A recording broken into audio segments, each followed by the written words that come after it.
All right. Hey, Crystal. And Hello, how are you? great, great. So please tell the audience just a little bit about yourself.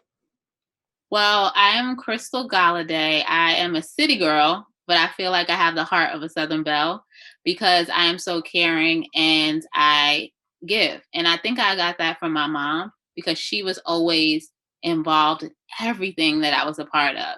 And she pushed me to not push me, but encourage me to start things and finish them and to go after what I want. So for me, I'm an engineer by trade. So my undergrad degree is in engineering, but I'm so much more than my 3 degrees. I am a youth advocate. So I'm a board member for a charter school in DC, and I've been a parent leader in education for a organization called PAVE, Parents Amplifying Voices in Education, in addition to another group called Black Women For. And I have my own nonprofit, which is Never Underestimate Knowledge, that provides resources to inner city youth as well as domestic violence survivors. I'm an author of a book, How to Get a College Degree. I do one-to-one consulting, monthly membership groups, speaking engagements, and just I wear a lot of hats. I'm a room Yes. parent, a lot of hats. I could keep going, but I know you want to get to certain topics, so I'm gonna end there. I'm gonna put the pin in it right there. Okay. Well, we'll start with the book. So with the book, what prompted you to write the book that you do? And if you could please tell the audience the title of the book. Well, my book is How to Get a College Degree for Free.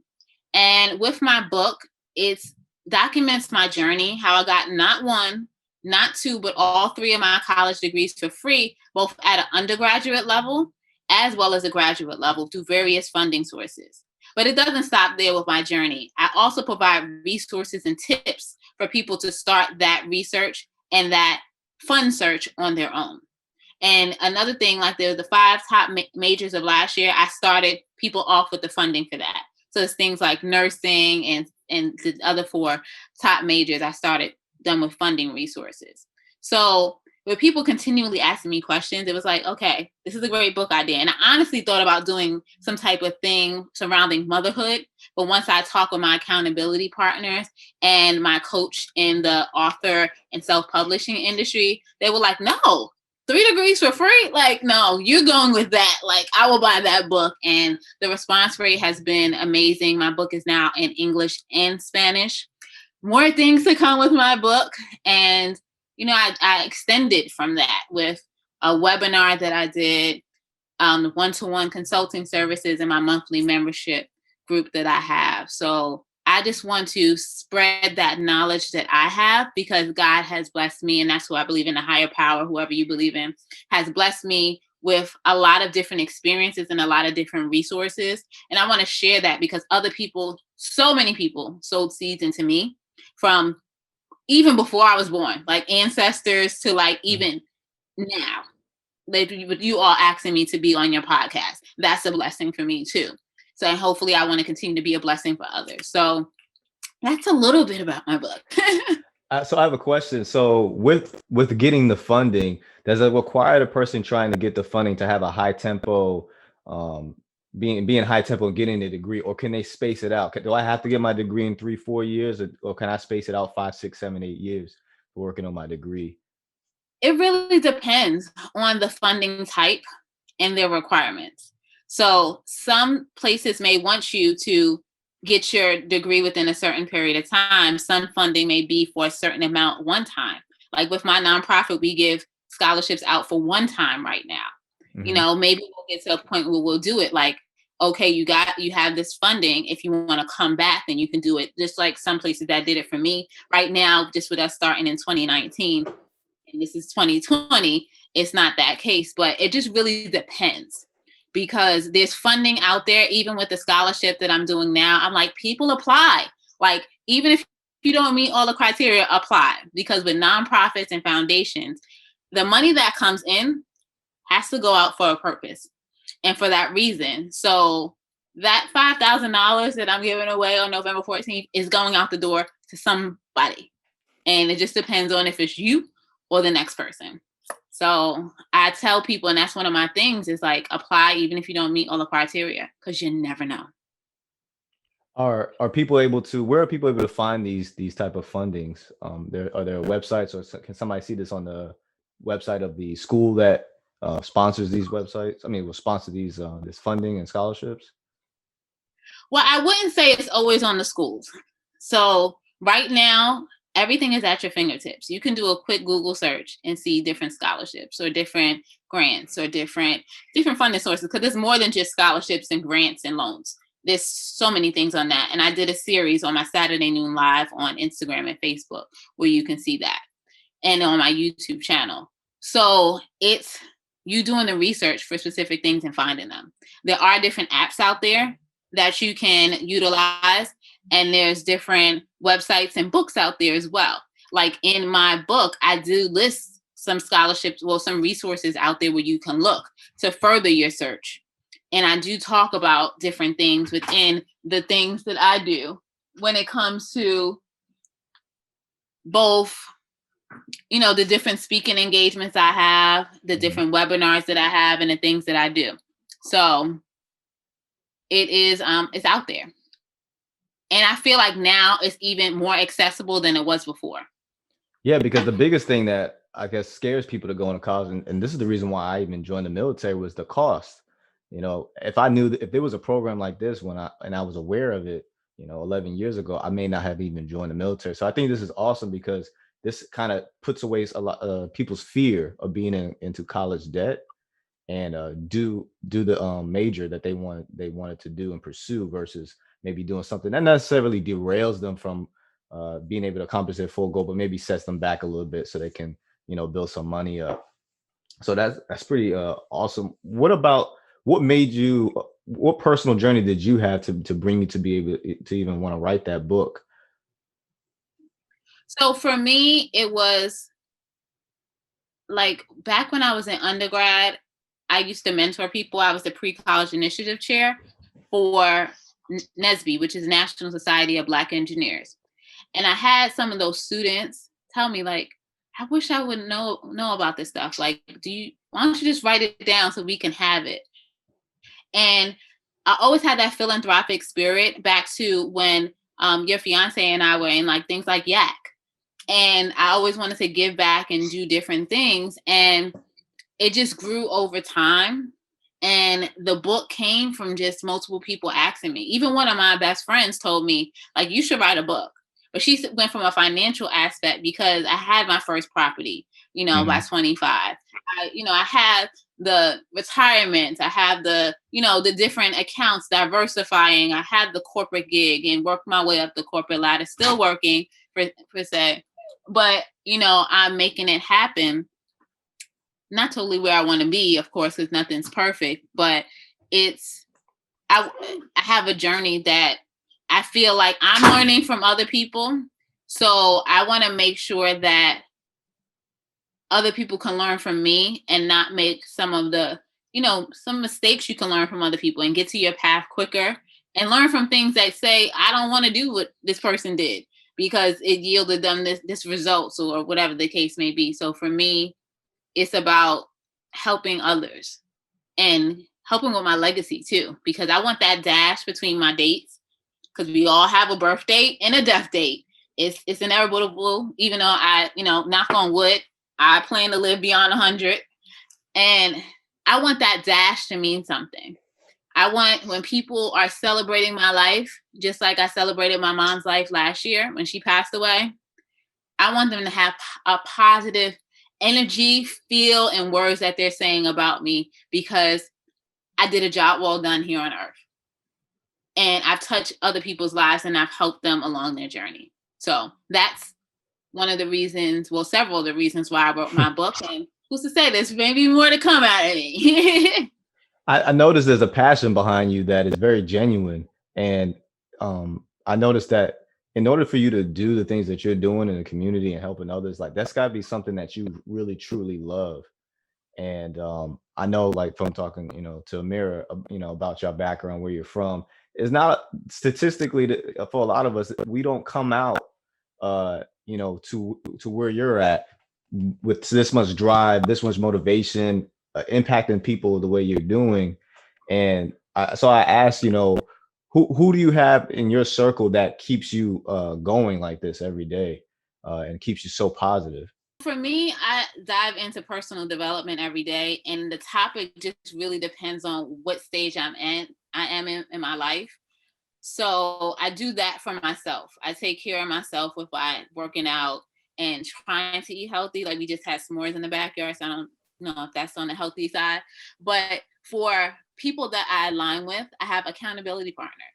I have accountability partner for health. I have accountability partner like my therapist for mental state, and I have accountability partners in business and the book industry and different things of that nature, because you need to be surrounded by positive people who are kind of like-minded, but they'll give you the real. It's not like yes ma'am or yes sir people, where sometimes we get comfortable being around those people because we, you know, they make us feel good. Yes. We have to get comfortable being uncomfortable. And if somebody is giving us constructive criticism, learning to take it and then identifying the areas of improvement or things that you need to work on.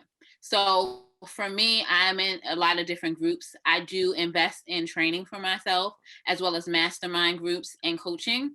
So I have a like writing, self-publishing coach. Her name is Robin Devonish, and she also has an authors group called Pen Profit Publish or Pen Publish Profit, excuse me. And that's a group that you pay, you know, annual or monthly fee. I believe it's annual now. And I also have a mentor called Lucinda Cross. She helped me think outside of the box and more push myself into, I have what it takes. And a lot of people believed in me before I believed in myself. Like I had a lot of like, I wouldn't say self-doubt, but not as much confidence in myself. And I wouldn't say low self-esteem. It's just a matter of, I was brought up to go to school.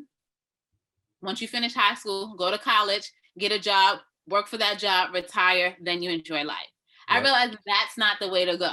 Like back in 2013, I learned about the entrepreneurial world. So I've been an entrepreneur ever since 2013. I started out in the wellness and health and fitness area, and I'm still a wellness coach, but I've also expanded beyond that. And it has opened my eyes to so much more than just working on someone else's goals, which is when you go to the job or whatever thing that you're doing something for someone else. Now, I've learned, especially with both of my parents passing, that life is short. Yeah. So with all the work and things that they've done for me and many others, because they were the go-to people in the family, I realized you can't spread yourself so much so thin and give to others and not do for yourself. Because I did burn the candle at both ends. When my dad passed, I was pregnant with my prince. I had to go to the emergency. Like I had the ambulance come get me because I passed out because I was dehydrated. And I was worrying about getting this done and that because I'm the oldest of his 3 children. Okay. So from that experience, I was like, man, I have to take care of me. Like I can't do everything everyone else wants to do on top of both of my parents dying in a 5-year turnaround from one another, being a mom, being a wife, being a leader, you know, as you mentioned globally. It's like, I have to continue to do well. And it's not just for others, because for me, it's like, I'm going to do my best and forget the rest. And sometimes that's easier said than, or harder.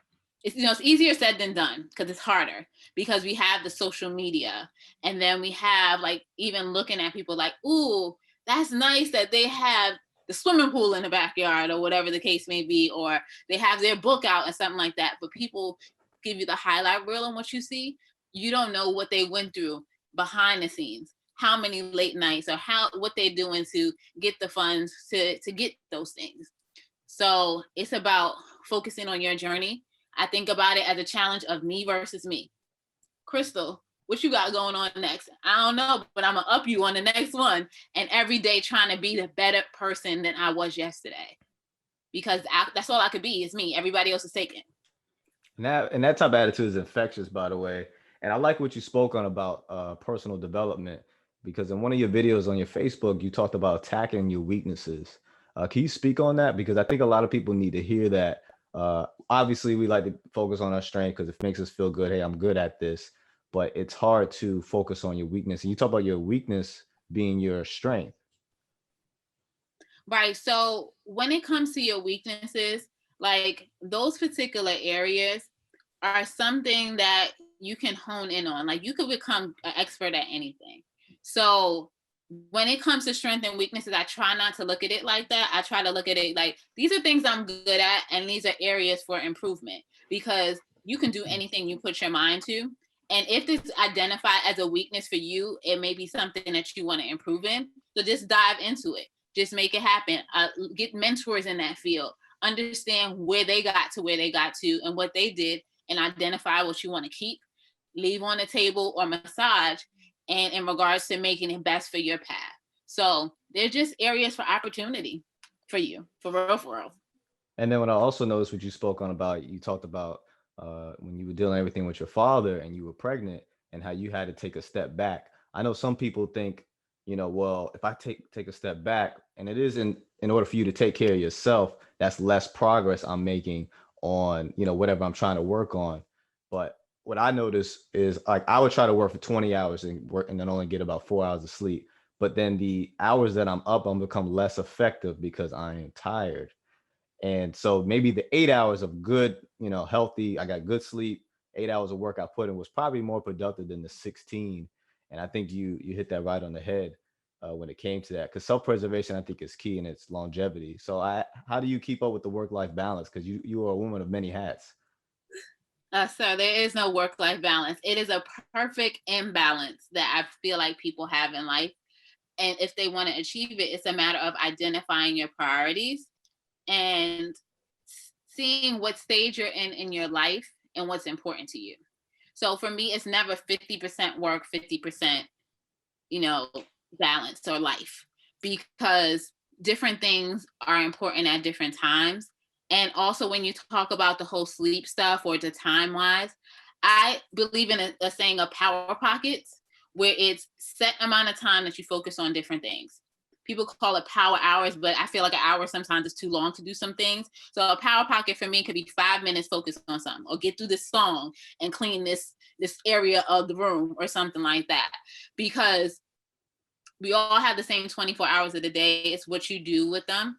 And it's a matter of doing what's important and biting that biggest, ugliest frog or piece of the elephant, whatever you want to call it, first. Because those little menial things, they seem like, okay, I can get them done. And I feel good when I get them done. But it's like, I still have to do this big thing or this thing that I won't want to do. So why not just do it first and get it out the way? So you also spoke on about being an entrepreneur, and then so with you wearing all these hats, you are providing yourself many different streams of income. Earlier, you talked about you have a subscription based program with your online courses. So how does that work? Because I asked that because in this podcast, I do like to speak on how people, it isn't just cookie cutter. Either you go to military or you go to college, right? There are different ways that you could provide some type of prosperity or income for yourselves. And subscription based, from what I've researched, is like a great way, because you are getting income all the time, right? And then probably get people that forgot they had a subscription, they just let it keep rolling. Kind of like with the gift card thing, when people forget they had the gift card, there was a balance left on it. So can you explain how that works for you and how that works for other people? Because I would definitely like to educate people on whatever. There's a service that a lot of people don't know that they could provide, and they could probably use that as a way of getting extra income. I'm glad you asked that question, because we are expert at something. Like we are good at something and we could be making extra income on it. So for a membership group, like you can do a Facebook group. Like I was just in a training this week by I want to call it Epic April, because that's her tag on Instagram, but it's April Franks, about 7 ways you can make a good amount of money on Facebook. I don't know, she said 1 million or whatever. And that's with Facebook groups. So you have to identify what platform you want to have it on. For me, I don't have mine on Facebook because I want to provide a different experience. And then what your structure is going to be. So during that month, what are you going to do with your people for that month? And what are they going to be getting out of it? So for me, on my website, I have what the people are going to get. So I have a full section for scholars, and then it breaks it down to one-to-one consulting, my membership group, get my book, and something else. And with that, they know beforehand what they're going to be getting, and the fact that it's a group setting. So you are going to have a time for a Q&A, but it's not going to be, I'm going to walk you down your path and give you an action plan and we work on your follow-up stuff and all of that. So for one, it's identifying your platform, but then also identifying your expertise, and then identifying what you're going to offer them and in what format. So people know beforehand what they're getting into, and then have your entry process in place. Like, is it going to be, oh, just click this link and it's a form there, or do this form and do, if they meet the criteria, or if they just make a payment, they're in the group. You just have to decide, because it's always a process and some type of thought that should be put into any business. And that's what you should do for your monthly membership group, because subscriptions are where it's at, if you think about it. Because they really are. Yeah. And a lot of my mentors or people that I'm learning from, they have some type of subscription. And I notice you have a hybrid one, because you provide content, you provide a product, and you're also providing a service with the coaching. So 3 different reasons. And I don't know if you have 3 different tiers for those 3 different services that you provide, but there's so many different ways you can mix it up, actually. Because even for my one-to-one consulting services, I do have different packages. You can just come to me at one time. You can do like a 3-month, a 6 month, and I may modify it because 6 months is a long time, but it's also when I'm thinking about schooling, if you want to like be in a fall semester or fall and winter semester, and then like spring, you're going to start finding out about the funding and the admissions and all that. And for me, I'm a spring baby. I like to celebrate during spring and then plan during the summer and then kick it off like a school term, fall to spring. So it just really depends on what industry you're in to determine what your life cycle or like your overall plan is going to be. So I've determined what works best for me and then my target audience that I'm serving. Well, you picked a great category because education is not going anywhere anytime soon. Exactly. Education will be here. And so I think what's also cool about it is that it creates constant traffic, right? Because you not only do you have parents, you have adults that want to, is going to be searching for this, but you're going to have parents that want their children to be exposed to this type of information. And so with that traffic, I think you have a wide range of age groups that will be coming to your website. And so not that you purposely picked this niche, but it was just something you were really good at. And then it's something that is able to attack a broad group of people, probably from 13 all the way to 65 years old.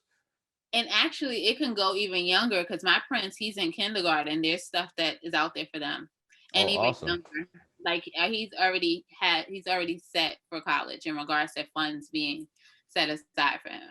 And in addition to this opportunities to get him prepared for that time frame. So there's definitely a lot of opportunities that are out there that can help people at any age, because it's never too late. It's never too late, especially with me getting my graduate degrees. The route that I took that way, it wasn't age bound. It was, if you wanted to go after it, go after it. Do you feel like a lot of the hard work that you put in is more of the work is front loaded, and then after a while it gets easier? In regards to the work that I do, or which part of my work are you talking about? So like when it came to the book, you're building your website, the subscriptions, the foundation that you have. Do you feel like, because I want people to kind of think, because to them they feel like it's an uphill battle. They may feel like, oh man, like when does the work ever stop? Am I constantly going? And maybe it doesn't, but if it's something that you love, it's okay. So I just want to know from you, like, did the front load of it, was it that where most of the work is at? And then now it's kind of like on autopilot, or it's like boom, boom, boom still? You see my face? And I don't know if you're, oh yes, you see my face. That's a great question, because some people think, all right, I put this product out there. Here it is, world, come get it. And it's not always like that, because some people get that, and that may be a luck of the Irish. I don't know, stroke of luck. But it takes work, and it's continual phases, because with products, with services, you have to continually market. You have to continually improve. You have to reach out beyond just your warm market, which is like your friends and family, or even just your followers that you have. You have to have partnerships. And one thing that one of my virtual mentors is saying now on his morning podcast is I am Ash Cash on Instagram and Ash Cash TV on YouTube, is borrow traffic. And even Lucinda told us that you can borrow traffic. Those people in your industry, see if you can be on their podcast, see if you can be on a live with them, so that you can continually get the word out there. And also partnerships, which Robin Devonish told me about. And she like encourages us as authors to partner together and do different things together and glean from one another. So it is a continual thing. Like with my book, it has a certain life cycle, and I can go in different ways. I can continue to expand. Like I launched a book in May. When did I launch my Spanish? Last month, because we're in October. Was it this month? It was this month. This month in October, I launched the Spanish, and there's more phases and things with my book that I'm doing, and the consulting services, and the membership group, and more other things coming. So it's a continual thing. It's just not the front load. It is a lot of work putting in and putting out things, but it's continual, because you don't want your lifespan to just be that one moment where you're launching something. Yes. And I think what makes it maybe make more sense is building a system, setting a system in place, right? You're not the one with a lemonade stand collecting your subscriptions from everybody every time they want to make a payment, or have a kiosk right outside your house. You have a system set in place to do that. Yeah, you make a great point, and automating as much as you can in regards to a process is good. So I have an independent consultant that I work with, and she's more on the back end with the automating the processes and identifying different tools to me. Because let's face it, as a leader, you're not going to be able to dive deep into every minute task. You're going to have to, and you should delegate in some instances. So with her, she has opened my eyes to different tools. Like I'm not using Facebook for my group, because there's other tools out there that is away from Facebook, because I don't want people to, I'm in the group, but such and such is messaging me, or I have this notification. But some people use it because a lot of people are on it. But for me, I know for me being social media, I'm on it a lot. And if I want somebody to come into my stuff, I want them to focus on that. So it's providing systems that are important. I do that for my clients in my corporate gig, and the federal space, the commercial space, and even my own firm. I've had them as my client, so I could definitely advocate for entrepreneurs to do that too, to make your life easier, because it's about working smarter, not harder, and keeping it simple. The KISS, keep it simple, stupid. I call it keep it simple, sis, but the universal environment. So okay. Keep it simple. And so cool thing about this is that this entrepreneurial blueprint, it can kind of fit into anything. So like real estate is kind of like my passion and what I like to build on. But I understand that there's different ways to network. And as we talked about how I'm trying to build a rich state of mind brand. But I think the reason why I think this is cool is because anybody that's listening can say, hey, maybe education is not my thing. Maybe real estate is not my thing. But I have to understand that this is a people person thing. I have to be able to get out my comfort zone. Like you said, find people outside of my network, outside of my followers and people that I may know, in order to expand my knowledge and expand my experience. Because we all want to, I think we all grow up like, oh man, I want to be, I want to be rich when I grow up. And then we realize how much hard work it takes to actually do all that. And we're like, eesh. And it's a few of us, once we get to that point and start to figure out, okay, this is what I want to do. All right, but how am I able to do this? Because there's only 24 hours in a day. I also am a husband or a wife. I'm also trying to work, because a lot of us have a 9-to-5 when we're figuring this out. And so how do I fit all this in? And I think great for technology, right? Because it has automated a lot of things.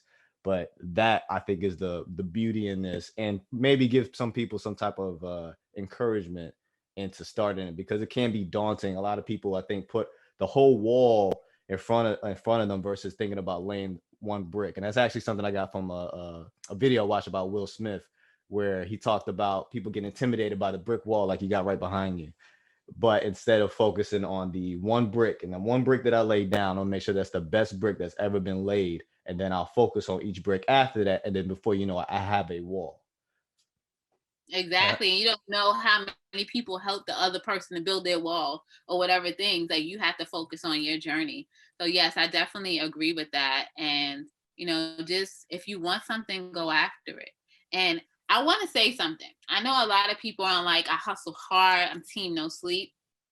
I've learned to be about team sleep over here because as we were talking, like the whole, you stay up 20 hours and only get 4 hours of sleep, you are going to like deplete yourself over time. So I've been focusing on trying to get more sleep. Every night it doesn't work. Sometimes I'm aimlessly scrolling on Instagram or something like that. It happens. But I'm learning like how important sleep is and how I need to recharge. So be a part of team sleep. Get your sleep. And when you have your time, focus on what you're supposed to be focusing on, even if it's in a short increments of time, but focus. And that's going to get you far with focusing. Oh, real quick, where can people buy your book from? Because I want to make sure they could buy it from my site. It's www.crystalgoliday.com. That's Crystal, Crystal. Goliday is like holiday. People remix that, and that's easier than my maiden last name.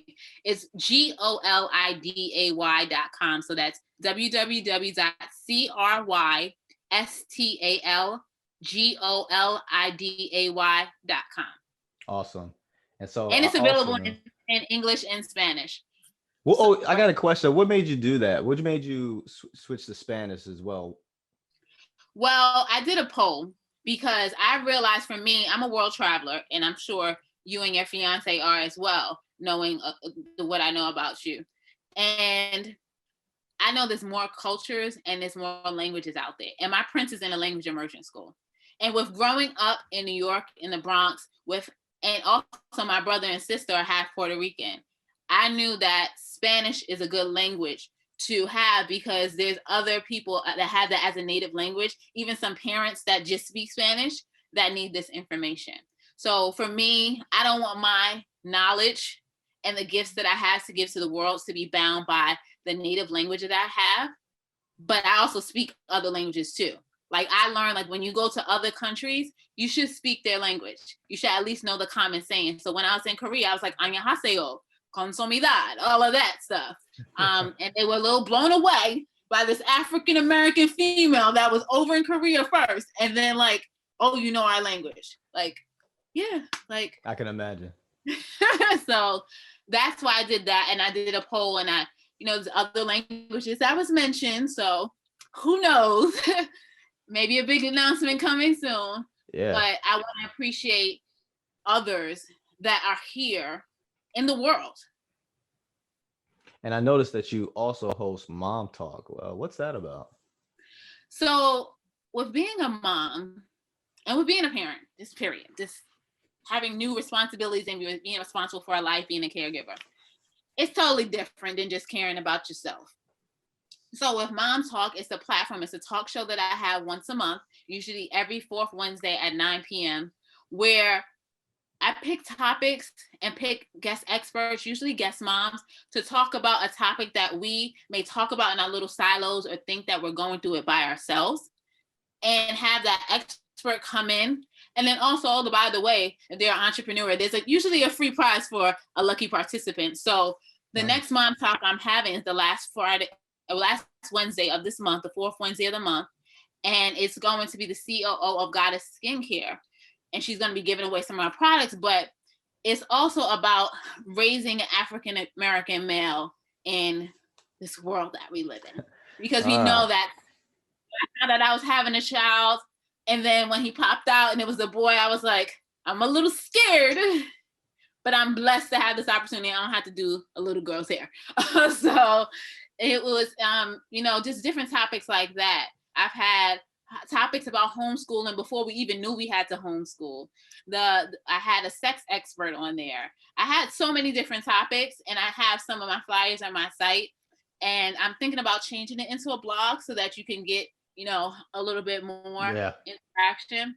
But it's that outlet for us moms to have a safe zone and really talk and learn from someone and connect, and also continue the ecosystem, because I'm really big on buying Black.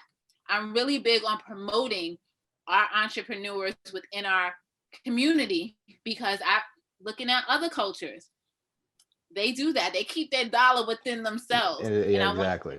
to do that. So even with my fundraiser event that's happening on November 14th, I've reached out to different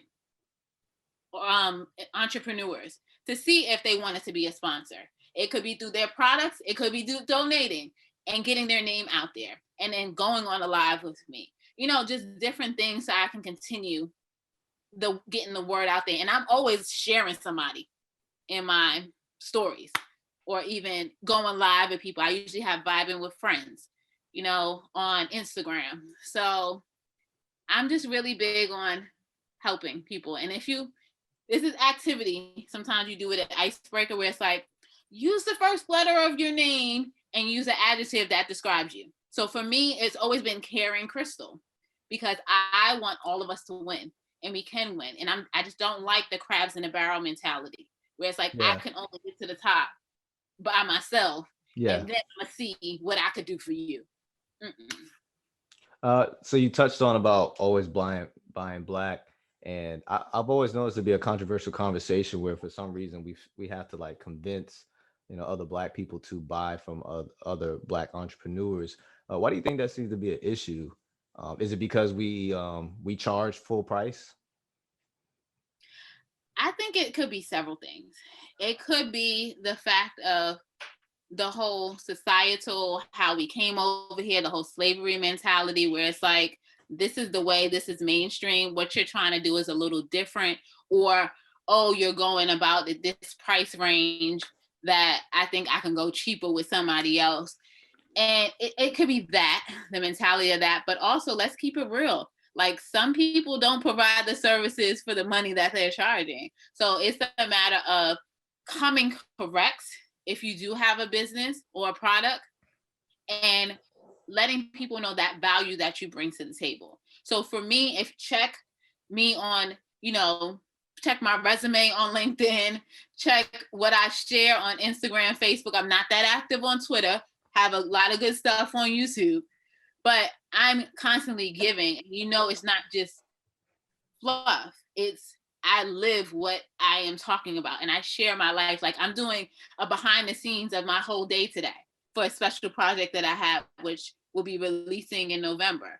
So it's like, you have to come correct, especially if you're charging a price and you want somebody to pay you. So it's a lot of different things, but it's also, I think, societal as well. We're used to going to the Koreans or the Asians for whatever they do, their food or their hair care and stuff like that. And it is, I think, what's going on in society has opened people's eyes, especially mine. Because I'm like, Amazon got it, I could order it. But now I'm like, whoa, let me see in my network who has it. And I just found out about a detergent that a female in Georgia makes to help with, so I'm like, I want everything like to be African American sold. It made would be nice, but not always that case. Yeah. Everybody's not an engineer to be able to create their own detergent. Right. But I appreciate that too. Mm-hmm. Oh, it was okay. Awesome, and that's a great aspect to have with it, because it just takes one, right? And I do believe that this type of positivity, this type of talk becomes infectious. Yeah, me and you right now, we're not in person having this conversation, but anybody being able to hear this, it's like, okay, I could do this. All right, I should be doing that. I did just turn that person down, and yeah, was it a Fendi bag? No, but it was good. It was good quality, you know. But I also noticed too, there's kind of a pocket of people like, yo, where'd you get that from? And because it is something that's different. And so if you attack that, have a different style. One thing too for entrepreneurs that I found out is, no idea is new. But what you can do when you try to start something is look at the businesses that are doing something similar to what you're doing and look at their system. and then just copy it. Obviously not all the way, turn it into your own, but obviously what is working for somebody else could work for you. Why have to reinvent the wheel? And so somebody, I recommend copy Crystal and her system and her program. Because what obviously, and even if it was me just copying your motivation, your thought process, your can-do attitude, right? That's one thing that holds a lot of people back before they even get into anything else. I may be one of the best barbers on the block, but if nobody was to tell me, hey, you could probably make your own in-house barbershop, at least start with that, or maybe be a mobile barber, and you probably make a lot of money. Maybe that person or I would have never thought to have done something like that. So, And I would say you have to believe in yourself and just start somewhere. It doesn't have to always be the big brand thing. It could be starting somewhere and building upon it. Imagine if I would have started like my book, my nonprofit. I wanted a leadership and learning development center back when I was in college, and that was like 2 decades ago, where I would be now. If I would have started stuff then. And oh, by the way, my parents were alive, so they may have been able to help push me or help me in some type of way. So it's just kind of like, don't live in the woulda, coulda, shouldas. Just start somewhere and align with mentors that are in that field to learn from them, and get a sponsor, particularly in that field. Because like in the corporate world, if you find someone that's in your fields and they mentor you, but then in align with you. Oh, when I move up, I'm bringing Tamika with me. I'm bringing Susie with me. Like, oh, I'm moving up. I want them to replace me. So and then you're learning and you're growing, and as you're growing and climbing, you're lifting as you climb. So is that what you would have told your younger self? So what I would have told my younger self is, you can do it.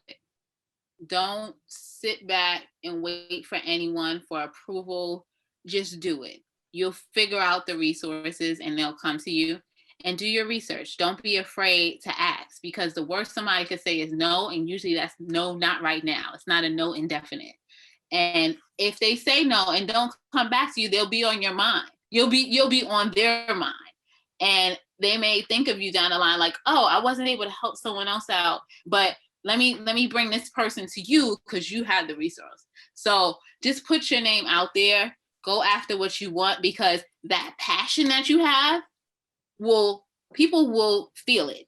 And just like you said, you feel mine because it's genuine. Like I led an internship program for 2 years at my firm, and it was a unique one where we introduced students that probably wouldn't come to our firm because they didn't have the exposure. And we had an entry program for them where it's like I had interns like as young as 14 working for a Fortune 500 company that I work for. And we got them through our nonprofit partnership. So the reason why I set that precedent, so you know, and I was the national lead for that. And I had some of the students tell me like, I appreciate what you're saying. And I realized it's not, they said it's not fluff. Like I can feel what you're saying and you mean it. And I'm like, yes, like, I'm not just going to talk this stuff to you. Like I've been where you are. And I've seen, when I went to college, they told me, look to the left and look to the right of you. Only one of you are going to make it. And that was true for various reasons. One, I went for engineering, but then also like life happened, and some people don't have the drive. So just go after what you want. And I would tell my younger self, just do it.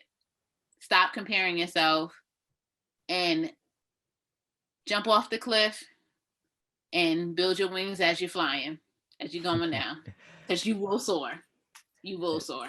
And so we talked about mom talk. We talked about just as being a parent in general, right? So you have your son and you talked about your legacy. What are some things that you recommend parents instill in their kids to ensure that they pretty much compound onto what you're doing? I think that parents should let their kids be them. Don't force on them what they want them to be. Like I've been talking in my stories. My prince, he's not really well, he can listen to R&B and rap and stuff like that. That's what I grew up on, and that's what I love. And he knows that Biggie is my favorite rapper. And my husband's favorite rapper is Tupac. We have them in our entertainment room. But he's into rock. And I rock out with him. We sing on the top of our lungs. He's going to do a rock performance for his talent show for school. And it's only 2 out of 20 something that's into rock and roll. I embrace where he is. And I would tell parents and caregivers to embrace where that child is and help them explore the areas that they want, and also teach them life skills. Because don't rely, and I was having a conversation with a parent today at tennis out in the park. And she was like, well, I'm just realizing that I have to do things with my child at home. And it's like, yes, you do. It's a partnership. Like, it's not just send them to school, they're going to cover everything. Yeah. Like, they have a certain amount of time. They have 20 plus kids in the class. They have their set guidelines. And if you want something extra, you have to speak up. Like, my teachers have office hours every day. I keep telling them in the chat, parent, go to the office hours. You have this issue, go to the office hours. I'm a room parent, but I can do but so much, and I don't want to be coming to them with everything. And and they gave us even their cell phone numbers. Like, Kim and me and my husband, like, I'm like, you want to talk to the teacher? Okay, you talking to me about it? Let's go in the office hours. So it's a matter of advocate for them, but also let them learn how to live and explore life. And one more thing, I've learned through the death of my mom, and another parent had to tell me, it's okay for you to cry in front of your child. Show them your emotions, because you don't want your child to grow up emotionless or like not sympathetic to other people or compassionate. So it's to a point now, my prince will feel the vibe of me. And like, he may sing, Biggie, Biggie, Biggie, can't you see? Sometimes your words just hypnotize me, because he knows that'll make me laugh if I'm like not in a good mood. So, and then if I was to cry or like not feel well, I'll explain to him so he understands that mommy doesn't have a good day all the time. Mommy is not, perfect, because sometimes your kids may think you are perfect in whatever sense, because you are their superhero, you are their first love and all that. I want to let him know I'm human. So those are some of the lessons that I would teach parents, or really just share from my experiences, because everybody goes to their own journey and they know what's best for their family. I just talked about that actually in episode 15, where especially like it was two guys that I had talked to, Eric and Jamarcus, and we were talking about from the men's side of it, the father, right? We're a lot of us Black men, we grew up, having to be, what are you crying for? Stop crying, not to show emotions. And so now trying to be transparent with my son, and our kids, hey, daddy still got emotions. Yeah, I'm a little bit more tougher, maybe physically, and I've been through life and experienced certain things that's not gonna make me cry like you. If somebody takes my toy away, I'm not gonna start crying like you, 7-year-old. But at the same time, I want you to know that I feel too. I got you, and I'm gonna always have your back. But yeah, I am still human. And I think as your child gets older, they realize that I think they grow a different type of respect for you. That not only do they love you, but they understand a little bit more about you. They've learned more about you. Because I think as you got, when people get older, they just remember that parent for being that hardened individual that didn't really show one side other than a disciplinary side.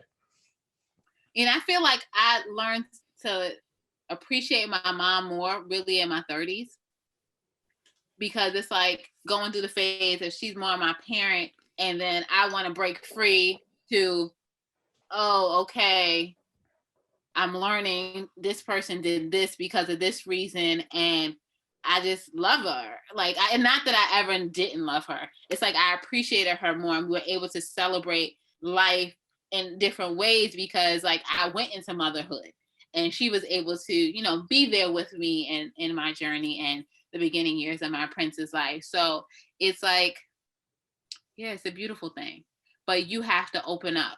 And it doesn't say like you have to be your best friend to your child. Like, yes, I am my prince's best friend. Well, I'm one of them, but I'm his best friend. But everybody doesn't play that role because they want to have it hard, fast. And it's whatever works for you. But just let them know that you're human.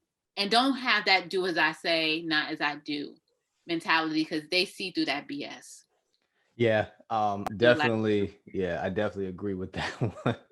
And I even see that at my job, and even in a supervisor position, the mindset of children and the younger adults have changed now. It's not so much, do as I say, not as I do anymore. It's I'm going, which is the boss. They say that's the boss archetype, and then the leader archetype is, hey, I've done it. I will roll my sleeves up too if I have to show you how it's done in order for you to learn. So I'll train you. I'll provide you wisdom and mentorship as well. And so I like that archetype. I think it fits very well for the work market, the way it is now, people in the workforce.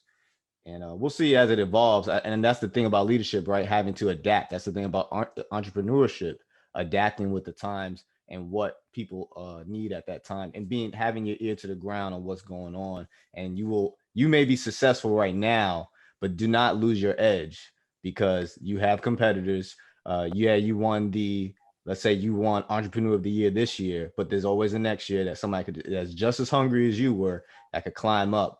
And maybe some people that creates a bit of anxiety, but I like that competitiveness.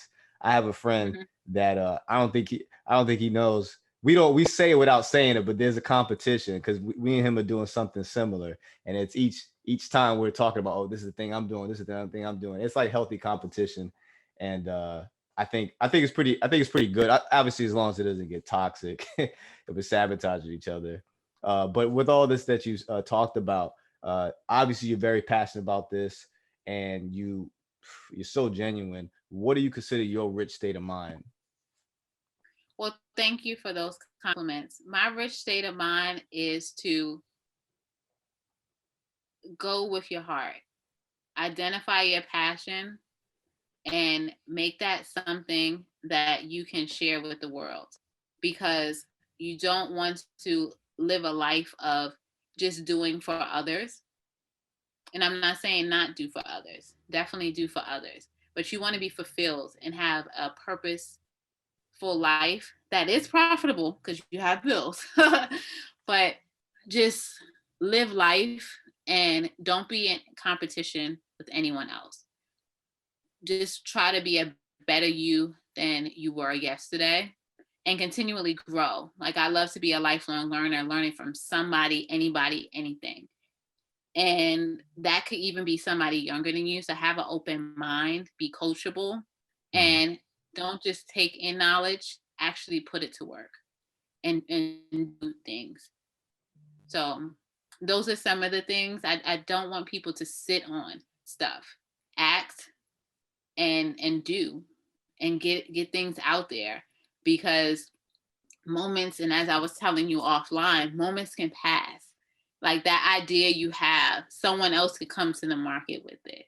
Someone else can take it and tweak it and make it their own. You have something special. And remember, facts tell, stories tell. Facts tell, stories sell. And it's not a matter of you making up stories. It's a matter of people connect with you as an individual. So yes, you mentioned earlier people should copy me or utilize my system or whatever the case may be.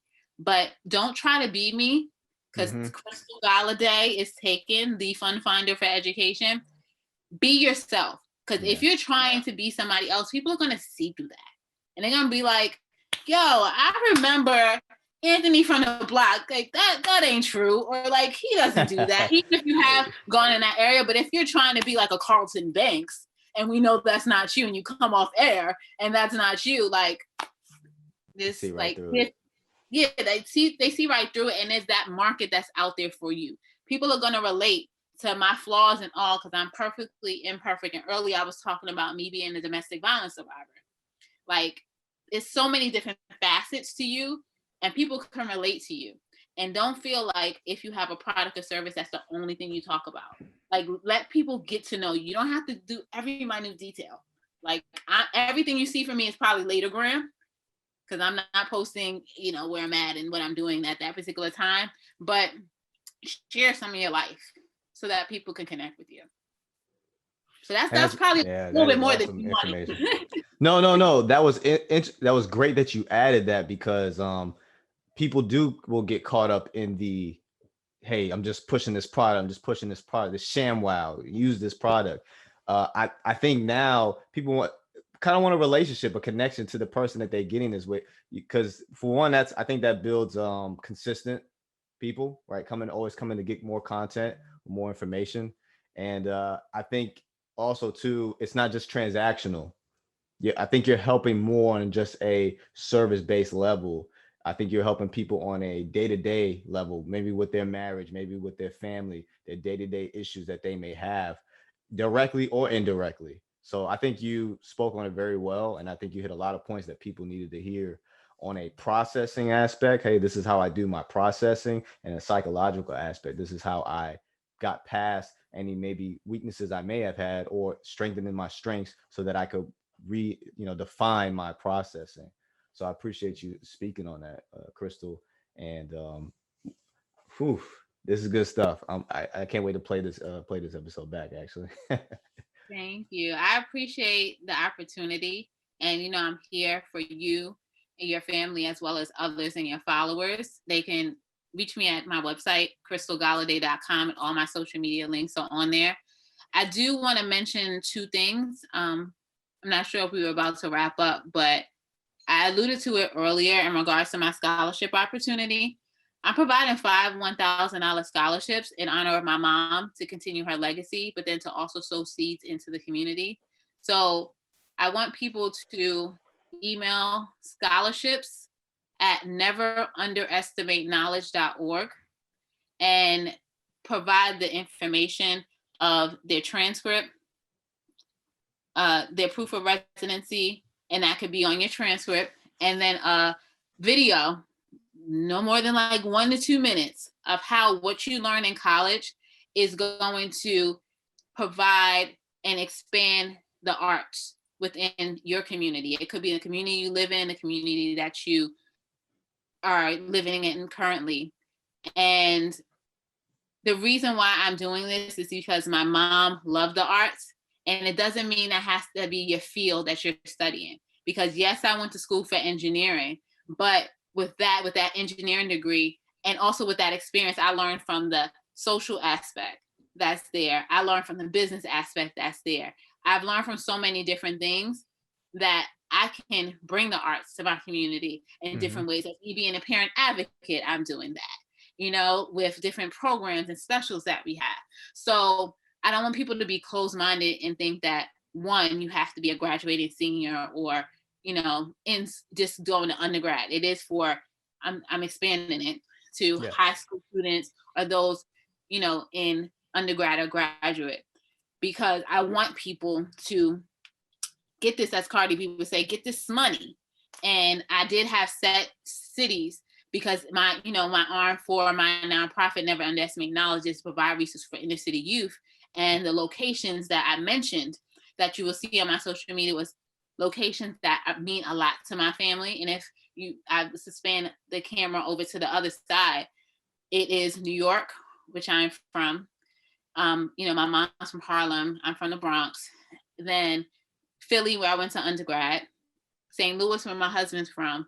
DC, where we are now, and I lived in the DMV area, DC, Maryland, and Virginia.